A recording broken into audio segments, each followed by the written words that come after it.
Hello, all. Thank you for joining us today. I'm Ezgi Kachar. I'm one of the longevity consultants in PAAR. And today we are talking with Gareth, who's a nutritional therapist and one of our nutrition experts in PAAR team. And we will talk about plant-based view on immunity. Gareth is an advocate for plant-based diets and raw food. And we wanted to talk about immunity because it's been the most popular topic since last year. So we will cover the basics first, how immune system works, what does immunity boosting mean, because there's a lot going on about that in the market at the moment. And can we boost it? Should we boost it? Or should we just aim to support our immune system? If we want to support our immune system and maintain it healthy, which foods should we consume? What is acidity? Why we don't want that, and how that affects our immune system. How is the immune system and the food we eat linked to our gut flora?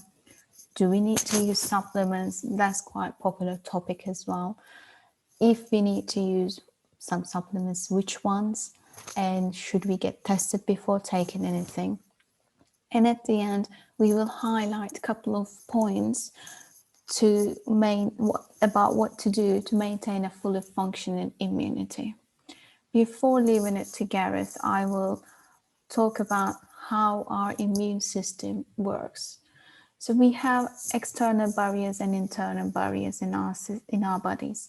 External barriers are skin, mucous membrane, nasal hair, which are the first point of contact with the outside world. And internally, we have immunological cells who fight these infections or pathogens. And we have two types of immune response. We have first-line defense and second-line defense.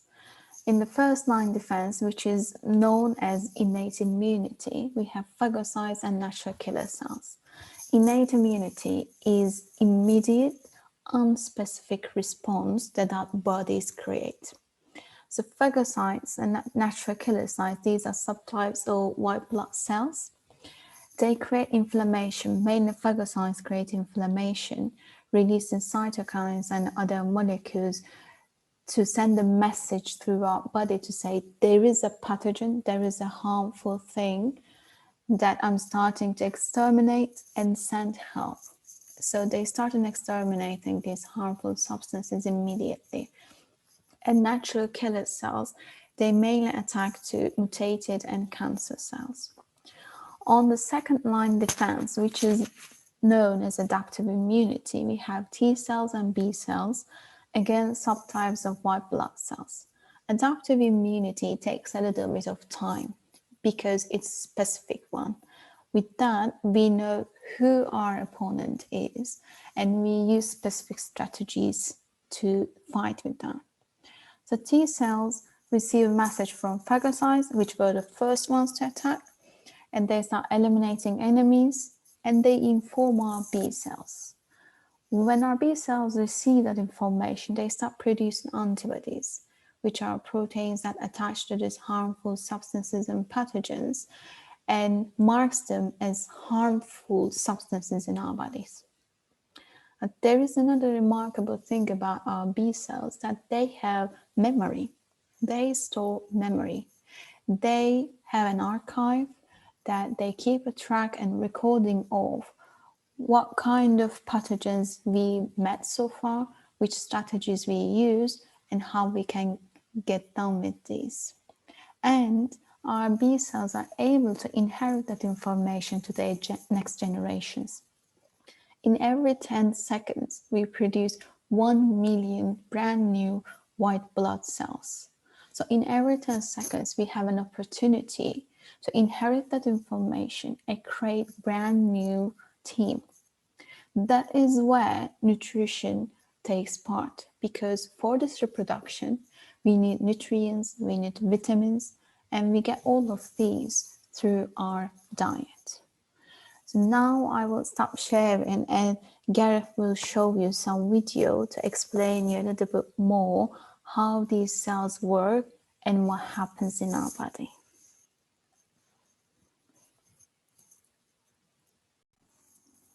Yeah, okay. So I've now pressed record. Sorry for that small administrative hiccup. We're here on this talk about immunity. We've just heard from Ezgi about the immune system and the different aspects to it. And what I would like you to do is just now watch a video of a white blood cell under the microscope and just start to formulate your own views of what you see. And I'm going to talk a little bit while it's running. So let's get that up and rolling.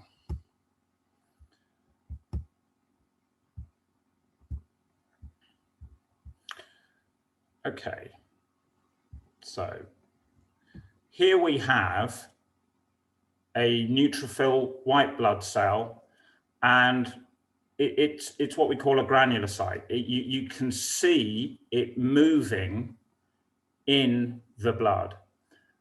And although the conventional view of what a white blood cell does, and I'd like you to just watch, there's a rod bacteria just above the white blood cell, and you can actually see that rod bacteria has now pretty much disappeared, and we're on to another bit of footage of another white blood cell, and that in itself is motile as well. So what I would like you to consider is just a slightly different perspective on white blood cells from, if you saw Ezgi's pictures, there were sort of people with guns shooting things and killing things. And from what I've seen under the microscope, looking at people's blood, and based on a slightly different perspective of the way other people look at immunity, I would suggest, and this is something that has been suggested to me, it's not sort of firsthand from me, but to me it seems more coherent, that the white blood cells, rather than acting like tanks and you know, military snipers, they act more like hoovers. You know, they're more like domestic cleaners in the blood than they are sort of killers. And those are names that we've given to them. And what I'd like to suggest to you in these interesting times, we're moving into spring, where, you know, potentially with the seasonal changes, people can be more susceptible to colds. Obviously, we've got the whole big COVID thing going on in the background, in the back of our minds. And, you know, for me, I'm just going to show you a picture that I think really emphasizes something, sorry, how do I do this?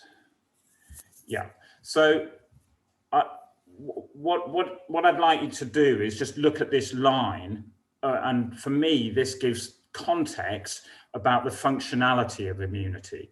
Now, ignoring the focus on acid and alkaline balance that this line is portraying for the moment, I just want you to just consider this line as a continuum of the way that we can look at immunity, actually. Because if you think at the left-hand end of that line where it says acid, that there's a suggestion that is currently present that it doesn't matter what you do, how you lead your life, what you eat, you know, whether you exercise or not, what you do, that an external agent is going to come and get you, and you have to engender some kind of exogenous protection in order to stop that from happening. Now, you could sort of look at the other end of the scale, at the right-hand end, where you perceive that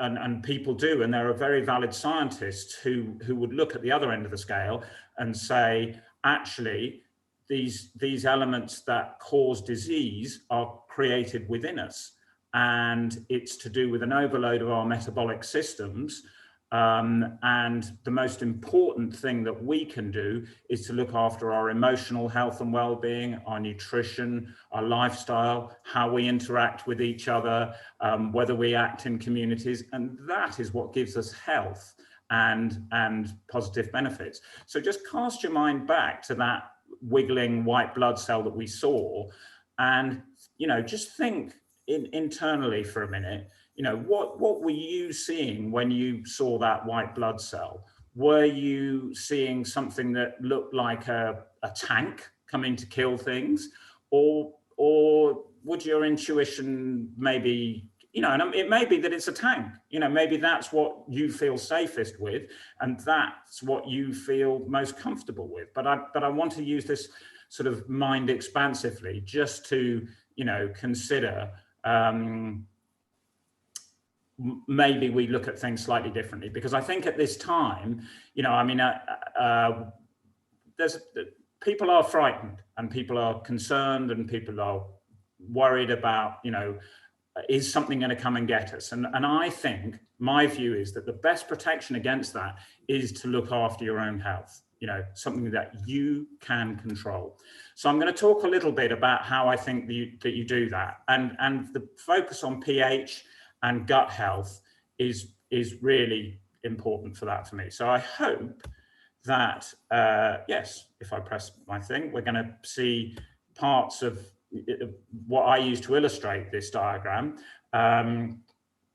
is that by moving towards alkalinity, you're improving your well-being. That those white cells, when I look at them in live blood samples, they actually become immotile and frozen in states of increased acidity. When you see a lot of rouleau in the blood, when you see the red blood cells sticking together, quite often that is combined with a state of immotility in the white blood cells.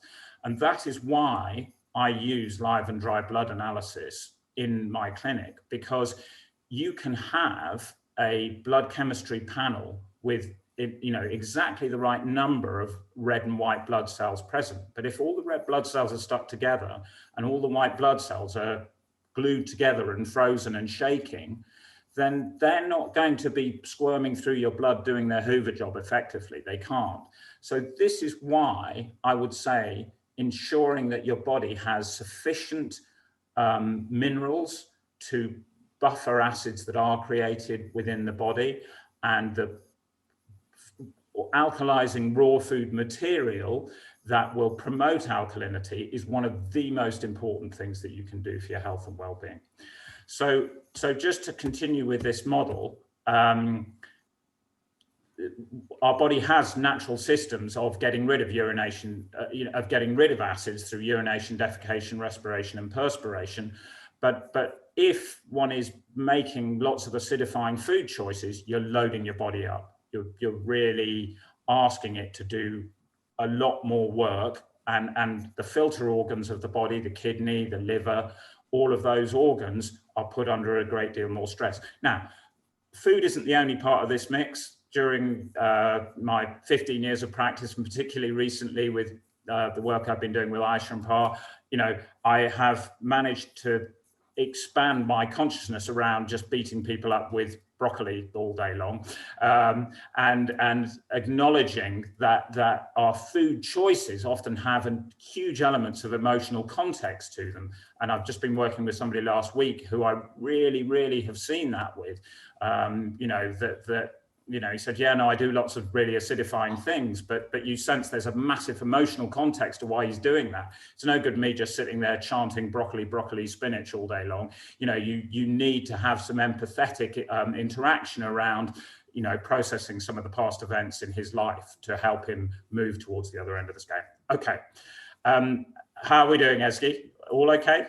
Yes, all okay. I just have one question, Gareth, before moving on to the next thing. I see that you have pictures here, but can you give us examples of which food makes us more acidic? Yeah, sure. Well, actually, Ezgi, I'm going to, some of the slides I'm going to show you next will exemplify that. But it's basically, one of the things that makes food really alkalizing is the life force that is within it. And I'm going to show you some Curlian photographs that show the biophoton energetic qualities of food. I mean,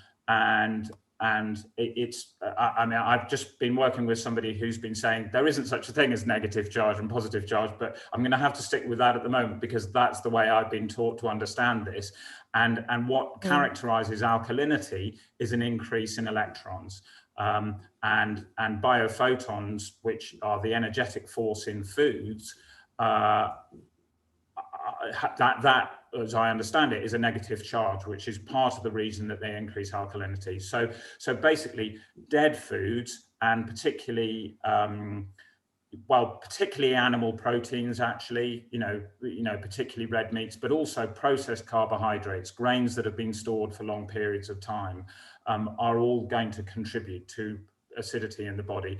And then quite often, if our body is enervated, lacking in energy, then we start to bring in the stimulants. And I'm not going to sit here like some kind of pariah saying I've got this all sorted, because my hand goes into the chocolate cupboard and pulls out the dark chocolate. But occasionally, every now and then. But quite often, what we then do is use our caffeines and our chocolates in order to energize ourselves in an adrenal stimulatory fashion, rather than relying on the alkalizing life force rich food like your sprouts and and broccoli and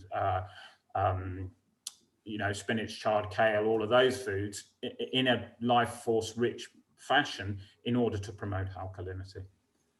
Okay. Does that? Yeah, I think as we go on, if you still feel like I haven't covered it off, then let's come back to it.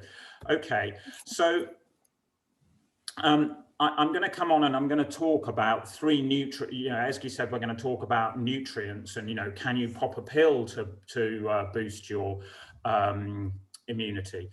I'm going to come on to that in a minute, but I think one of the primary things that we need to reflect on as we consider immunity, and particularly in these times where we've all been wearing masks and been concerned about how close we are to each other, one of the most intimate acts that occurs around immunity is what we eat.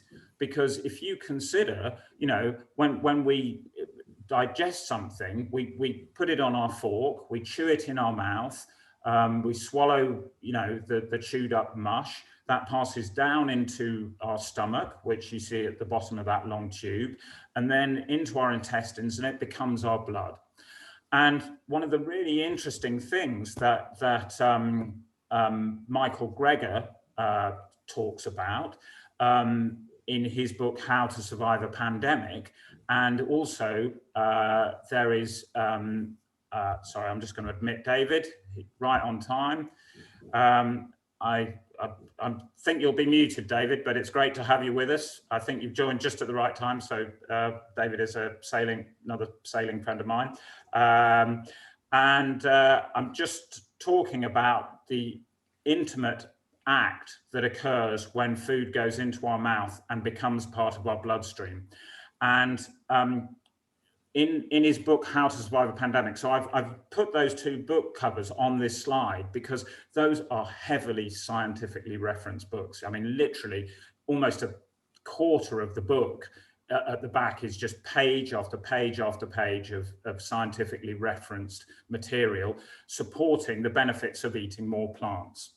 Let's make it simple. But in the book, How to Survive a Pandemic, he points the finger of the development of explosive pandemics, if that is what we are actually seeing at the moment, very much at industrialization of animals within our food supply. If you look at a graph of the way populations have exploded in the last 200 years, it's literally gone from 2 billion to 7 billion, in the space of 200 years from a very continuous state. And more and more of those people are wanting animal-based products because it's seen as chic, it's seen as kind of exotic in some way. But what that means with that number of people on the planet is that the animals themselves are literally living cheek by jowl, one on top of each other, in order to fulfill the demands of a cheap food supply, which we all consider. Anyway, sorry, I'm getting all political here for a minute. I need to stop that. But what I want to encourage you to see is that you know, there's lots and lots of evidence around the health benefits of plant-based eating, which promotes alkalinity, which in turn can support our immune system. So if we go back to there and think of that intimate act of literally metabolizing and absorbing into our blood animals that have been living one on top of each other, quite often injected with antibiotics and other growth promoting hormones. I'm not saying that's the meat that everybody eats, but I just want us to reflect on the importance of what we eat in this equation. And what I would say is, when I do dry blood analysis, this is somebody's blood that I looked at this week, when we see that dark ring in the center there of the dry blood samples, that reflects bowel toxicity. And I see that time after time after time in you know, and to be honest with you, when I first did my dry blood sample 15 years ago, mine was even worse than that. And I wouldn't say it's completely disappeared, but it's much, much better now, having followed a plant-based diet. And what you see is, what that is reflecting, that dark ring, is inflammation and congestion in the intestines. And, you know, when you consider the length of our intestinal tract and the digestive process that is required for us to break down and absorb animal-based protein, it is more likely to promote digestion and inflammation in the intestinal tract. You know, obviously we make our own choices about how much of it we consume, where we source it from if we want to. But when I look at the incredible health stories and the athletic endeavors of, you know, people like Djokovic, Novak Djokovic has just won the Australian Open for a record 7th or 8th time, you know, and it's all plants, you know, so the whole idea that, oh, we've got to have our chicken to get our protein to be able to perform and be strong, I'd say it's moot. You know, it's questionable. But you know, just eating cakes and pizza and other vegan foods is not going to do the trick of, you know, that's going to be acidifying, that's going to promote acidity. Can I go on, Eski, or is there anything else that you want to ask me? No, I just want to add something to gut flora, because we have all these millions of bacteria, to support your point, and they are all alive. So what we eat affects them as well, and they all have different food choices. So how it works is basically the beneficial friendly bacteria, they thrive on all this plant food, organic, fresh, raw food. But the pathogenic or potentially harmful bacteria, they love all this processed and dead food. So if you are eating processed food, then the number of these potentially harmful bacteria increase and compromises the balance in gut flora, which may cause problems in immune response or mood, in digestion, can be anything in the body. So I just wanted to add that if you're eating more plant-based food, raw food, fresh organic food, then we improve our beneficial friendly bacteria and have a better balance in our gut. So says the doctor. Thank you very much, Eski. That's, yeah, I couldn't have said it better myself. And when I was in South Africa, a couple of years ago, I was visiting a live blood analyst, Dr. Okabota there, and he was pointing out to me a paper showing how GMOs actually really disturb bacterial balance in the gut. So yeah, organic plant foods feeding beneficial bacteria, and as you know, we've seen, you know, there's Peyer's patches in the intestinal tract, which are major colonies of immune cells, and we've seen, you know, there are papers now supporting the link between dysbiosis, dysingenious health in the intestines, and reduced immune function. And I think that'll come on to speak about one of the things I'm going to talk about in a minute will further amplify that point, I think. I just wonder, I've had something flashing on my screen that David Bates has been trying to get into the call. David, could you just unmute yourself if you're with us? Yeah, Gareth, I am with you. I was struggling with the sound to start with. I could see your lips moving but hear nothing, but I can hear you loud and clear now. Fantastic, good. I'm glad you're with us, David.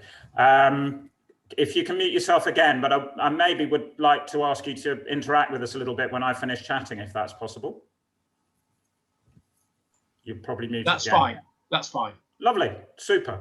Okay, right. So on we go.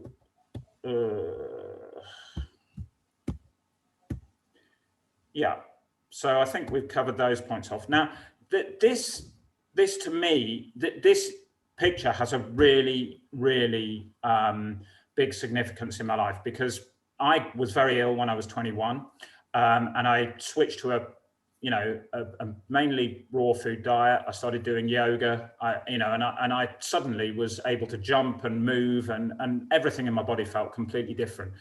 I then sort of moved away from that as the years went by. I didn't really know how to do it, how to sustain it, and I had a essentially cooked vegetarian diet with lots of starches, lots of grains, lots of carbohydrate in it, and then realized that wasn't right. Then went to a meat and vegetable diet only, and then it was seeing and again became really, really ill when I was in my 40s.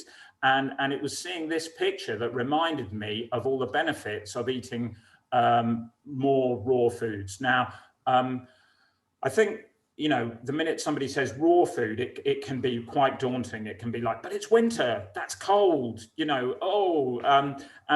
what I want to just highlight is, particularly in relation to immunity, that there was a Swiss doctor called Dr. Bircher Benner, who discovered that our bodies actually have an elevated white blood cell response when we eat cooked food. It doesn't matter whether it's animal or plant. And it was a phenomenon that he called digestive leukocytosis. Leukocytes are white blood cells. So there is an actually raised white blood cell response that our body makes more white blood cells as we eat when we eat cooked food. Now, we can overcome that by eating raw food before we eat the cooked food. If we eat the raw food first, our body doesn't do digestive leukocytosis. So, if we're eating a bowl of soup as our starter, then we'll always have a bowl of fresh raw carrots that we're eating before that, or we'll eat a fresh vegetable juice before we eat our cooked food. I'm not saying you've got to be all raw. I mean, there are some amazing people getting amazing results eating more raw food, and I would encourage you to eat more raw food. It doesn't want to be cold food, because that your body's just got to heat that up. And remember that when you harvest kale or anything out of the garden, it's actually hot, and it's only putting it in the fridge that makes it cold. So I'm not talking about cold food, but there is an energetic quality to raw food that I would recommend, and this picture shows it fantastically. And the other thing, and the other picture is the effects of sprouting, which absolutely take the energetic qualities through the roof and reduce the phytate content, and make the B vitamins go through the roof when you sprout. Sprouted anything is much, much more easily digestible than unsprouted, beans, lentils, seeds, all of these things, which we need for protein and other micronutrients in our diet. So I'm a big fan of sprouting. I sell jars to do it, and I've got loads of jars set up in my kitchen to do it. And if you went to the Hippocrates Health Institute in Florida, they would literally feed you pretty much on green juice and sprouts continuously for about 2 weeks, and they get great health results with people. So I'm a big fan of sprouts, as you can tell. So we're going to move on to 3 micronutrients. So I've sort of gone on about the importance of gut health, about the importance of plant foods, about the importance of raw foods, but I think that let's hone down our focus, and I'm going to use zinc, vitamin D, and vitamin C, because there is good evidence base around all of those three micronutrients as being beneficial in terms of supporting immunity. So 2020 study, Dr. Robert Guerrero Fernandez of the Hospital Del Mar in Barcelona, all of the patients admitted with COVID had their zinc levels tested upon arrival. The average was 61 micrograms per deciliter of blood. However, amongst those who died tragically diagnosed with COVID, had much lower levels of zinc in their blood, averaging just 43 micrograms per deciliter, the researchers reported. In contrast, blood levels amongst those who survived averaged 63 micrograms per deciliter. Now, you'd say, well, hoopla, let's go out and buy zinc tablets. You know, it's easy. I wouldn't personally do that. You know, that's what I was taught to do at nutrition college. That's what I tried for a period of time. And I think taking isolated nutrients to bolster nutrient levels is not giving us the whole picture. You know, minerals act synergistically with other minerals. If you take a big amount of one, you can potentially unbalance another one. Personally, I would look around to the food picture in order to raise your zinc levels. Now, if you remember the acid alkaline picture that I showed you at the beginning of the presentation, if your body is acidic, it will burn up alkalizing micro minerals in order to buffer acids, and it'll do that with calcium, it'll do it with other macro minerals such as magnesium, but it will also do it with micro minerals such as zinc. So that, to me, is another reason why you want to promote alkalinity. And then where are you going to get your zinc from? Well, legumes, nuts, seeds, and oats are more alkalizing foods generally, but they do contain these elements called phytates, which can potentially bind to minerals and make their absorption less. So guess what?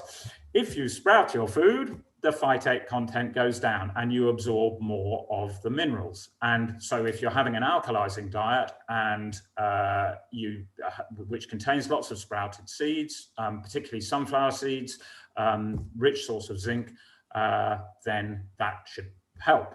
Okay, so zinc is our number one nutrient. There's some mung bean sprouts there, and also some fenugreek sprouts, which, you know, nuts, seeds, legumes. Okay, vitamin C. I mean, everybody, we've all sort of had, not that I have had a hangover when I was about 35 years ago and taken vitamin C, you know, capsules to beat the hangover. Maybe placebo, maybe effective, but for me, again, I would be cautious around taking a vitamin C supplement. And my reasoning for that, you know, that there are naturopaths who say it has a place initially in colon clearing because most vitamin C is an acid, it's ascorbic acid. And so you're actually putting an acid in your body if you take it as ascorbate. If you take vitamin C in a food form, which is how they first discovered deficiency in the sailors who had scurvy, they didn't give them ascorbic acid, they gave them peppers, dried peppers. And so I would always look to a food source to boost my vitamin C levels. Vitamin C is very difficult to measure. You can't really measure vitamin C in the blood because it's very transient, it's water soluble, you excrete your excess. So it's difficult to measure what your vitamin C level. So the best insurance policy is to try and eat as much food containing vitamin C as you can. And citrus fruit is a great source, you know, lemons particularly being lower in sugar, but broccoli, Brussels sprouts, cauliflower, green and red peppers, spinach, cabbage, turnip greens, and other leafy greens, fantastic sources of vitamin C. If you feel you do want to take a vitamin C supplement, then I absolutely would take a food state vitamin C supplement rather than ascorbate, unless you're doing colon cleansing, in which case the acids might help you to break down some of the plaque that might be formed in your intestines. talking quickly. Okay, and our third nutrient is vitamin D. And that's the sunshine vitamin. And again, you know, there's a suggestion that you take a supplement. You might choose to do that. Be very careful about, you know, the supplement that you choose. If you look at the China study, there are 2 reasons that he suggests why if you eat more animal protein, your synthesis of vitamin D into its active form might be adversely affected. One is to do with the kidneys, which process a lot of our animal protein, and buffer and turn it into a more alkalizing form. And that's also where we convert vitamin D into its active form. So I would look more to, you know, your overall diet, and are you getting outside enough? As much as, you know, if you want to consider a suitably sourced supplement, you might look at that, but personally I don't. And yeah. Okay, so how does this map out in practical eating? There's some sushi made with seaweed wrap rolls, some grated beetroot, sprouted seeds and greens, and instead of fish in those rolls, we've got some ground up cauliflower with a pickle made with cucumbers. I mean, just exquisitely good to eat, you know, no kind of monastic self-denial going on when you're eating a meal like that, I would suggest. That's how we store the greens. You know, I showed you about the energetic qualities of the food to make sure in the fridge that they're, you know, because who's going to want to eat a floppy old bit of kale that's been sitting in the back of the fridge for a week? Not me. So we've done that to in our fridge to make it so that we want to eat it. You know, it looks good and we want it in our bodies. Okay, and then the sprouts, which, as I say, we do a lot of that. Yeah, you know, to me, you know, people are like, oh, doesn't that get boring? There was a guy with me this week, you know, he'd had a croissant and a coffee for breakfast. And I said, well, how about an apple or, you know, kind of a green smoothie or something? And he said, oh, sounds a bit boring. You know, I mean, I look at that and I think, please, can I eat that? Anyway, maybe I'm a bit mad with it. Okay, just finishing off around assessing your position, because of what I've been trying to do is emphasize the importance of our own health, of our own well-being in this picture.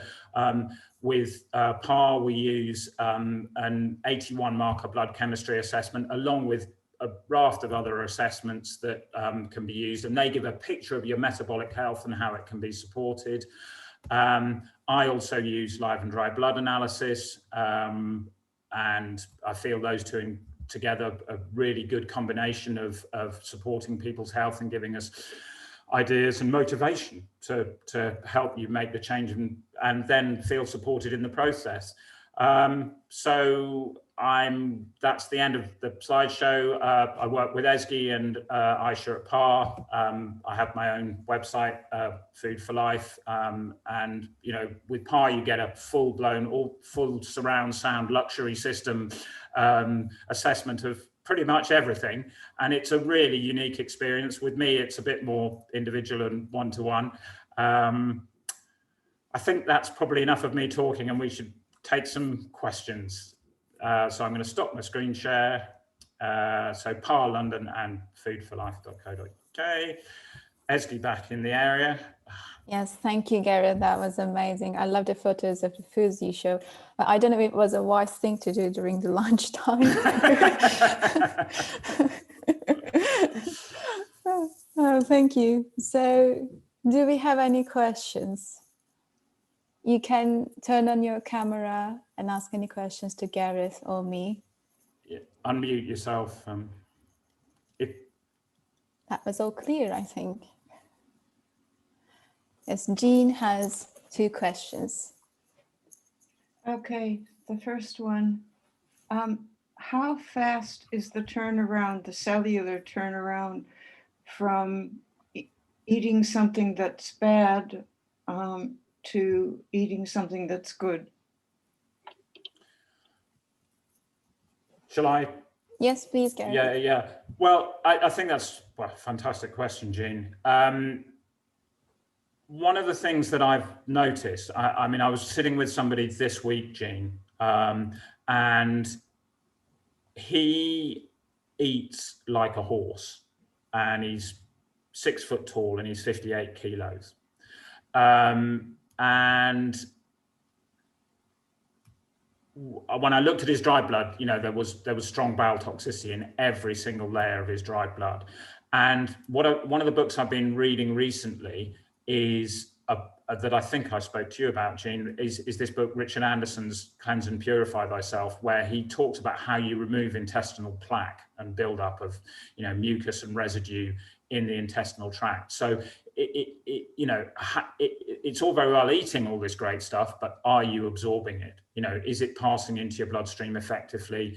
Is your intestinal membrane acting effectively as a barrier against things we don't want to absorb? So I think, you know, how quickly does it happen? I've read all kinds of different accounts of different people having different experiences. You know, there was a guy who'd been at Hippocrates for 2 weeks and literally nothing happened for 2 weeks. And then on the 3rd week, suddenly all the lights came on. You know, they're self-administering enemas every day to themselves, and, you know, literally just fed raw food all the time. Now, for me, the challenge with that is, our bodies have an adaptive cycle. And I think the question that you're asking, Jean, is, you know, should you just jump headfirst into a vat of wheatgrass juice and just keep swallowing until you're better? No, you know, we all have a pace of adaptation, and you know, different things come to us at different times in different ways. And for me, moving along the road towards the right-hand side of that chart, and you know, being emotionally supported and listening to, you know, your body's messages of what it wants is totally valid. And there may be some sort of hoopla moments where, you know, as there were for me when I was 21, where my guts all completely dropped out for 3 days. But generally, it may be a more sort of gradual evolution towards healing. Does that answer your question? Yes, thank you. Shall I ask the second one? Please do. Should we aim for everything we put into our mouths having a life force to it? I don't.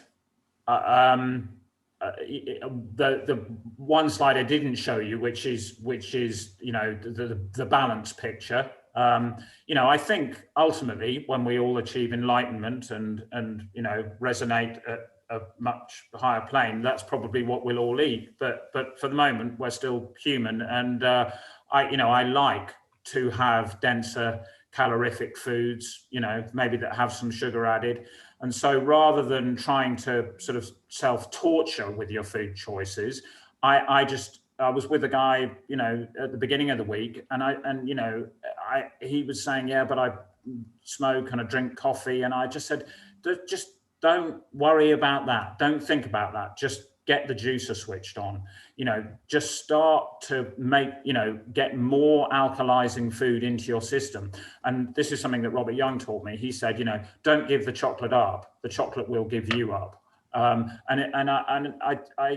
think to just literally it's great if you feel you can do that and you want to do a week of, you know, just alkalizing food and smoothies and shakes and raw food only, you know, as we come into spring, and you'd feel comfortable with that and you'd enjoy that. I wouldn't want to stop you, but that's not, you know, I do this for a living, and maybe I should do that, but I don't. Thanks. I agree with Gareth. I just want to highlight something as well. I think it's about balance. Like Gareth said, it's not about torturing yourself with raw food, like to force yourself eat it every day, all day, because you don't only eat to heal something. You are eating also for your own pleasure as well. So it's important to have a balance. If the majority is with organic, fresh, raw food, then I think you are okay. And it's really important to tune into your body and see how you feel with that. Maybe Gareth is thriving at the highest energy with the raw food all day, but that might be a different case for me, because we're all different. We are bio-individuals. So we have overall a similar system, but at the cellular level, we work differently. We have different needs. We have different genetics as well. So it's important to listen to your body and have an overall balance, I would say. Yeah, absolutely. That's good. I mean, I think, yeah, I mean, I don't know if you, I could put that first picture back on again, but the way that I always like to think of it is that you know, as the energy bank, the more green juice, the more sprouts you put in, the less of an issue it is when you make a withdrawal, you know, on that day when you have the super duper flapjack coated in honey, sugar, and dark chocolate. You know, you've increased your body's ability to buffer it and metabolize it by paying in, as it were, if that's helpful. Do we have any more questions? Anyone? If we don't, I would like David Bates, if he's willing, to just come on the air and just maybe share some of his experiences for a couple of minutes. Yeah, I'll quickly give you a rundown. I have to actually duck out in about 5 minutes because I've got another call. Got to earn a living somewhere. Yeah, I think we should be aiming to finish this in 5 minutes, David. So that's good. 12 months ago, I got the dreaded COVID. It wasn't nice, but I'm still here. And as a result of that, I started to lose a lot of weight. In fact, I'm probably very few people in the United Kingdom who's gone through lockdown and still considerably lighter at the end of it than I was at the beginning. So I'm fairly tall, 6'3". I used to weigh 86 kilos. After COVID and subsequent months of getting over it, I dropped down to 72 kilos. And just get rid of him. And the result of all that was that I got talking to Gareth at the Sailing Club, and I came along and had a blood sample and a lot of discussion about what I should be doing. And since then, on a daily basis, I have a pint of what I call green stuff, which is a concoction of pear, kale, spinach, ginger, and lemon juice, all put into one of those Nutribullets and smashed to bits. So it's not juicified, but since then, I've put on a little bit of weight, not a lot, but my energy levels have gone right back up and I feel an awful lot better. And I've kind of come to terms with the fact that I'm going to be, somewhere in the low 70 kilos, and I might have to buy some new clothes. But I don't feel drained like I used to do. I have to admit, when I started it, my green concoction did taste very much like lawnmower clippings. And I sort of took it because I decided it was medicine and it was meant to taste bad. Actually, now I've got very used to it. I actually rather like it. So it's not a big problem. And yeah, that's it. It's made a massive difference to me. I still do sprouts on salads and stuff. I'm not quite as good at sprouting them as Gareth obviously is, because mine don't quite look like his in the pictures.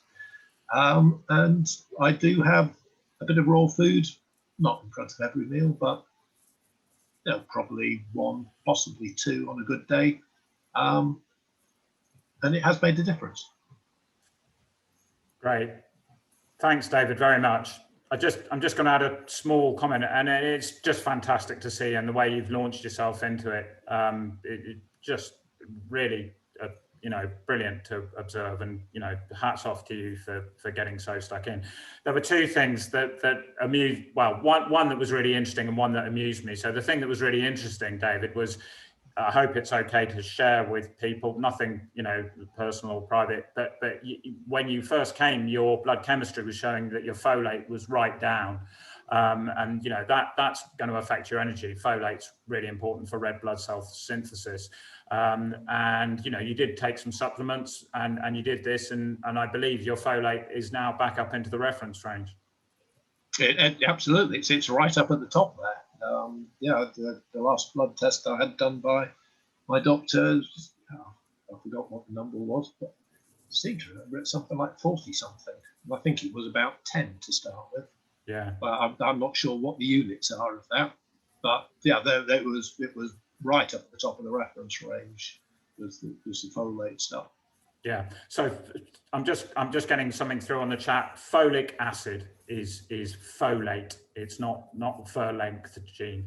And dark green leafy vegetables are loaded with folate, and it's a really important micronutrient. It's a B vitamin that's absolutely essential for blood building. And the other thing that made me laugh was that you sent me an email, David, saying that you were actually having to fight your wife off with your fork because she was digging into the sprouts. Yeah, that's they have seemed to have attracted a lot of family attention to the sprouts.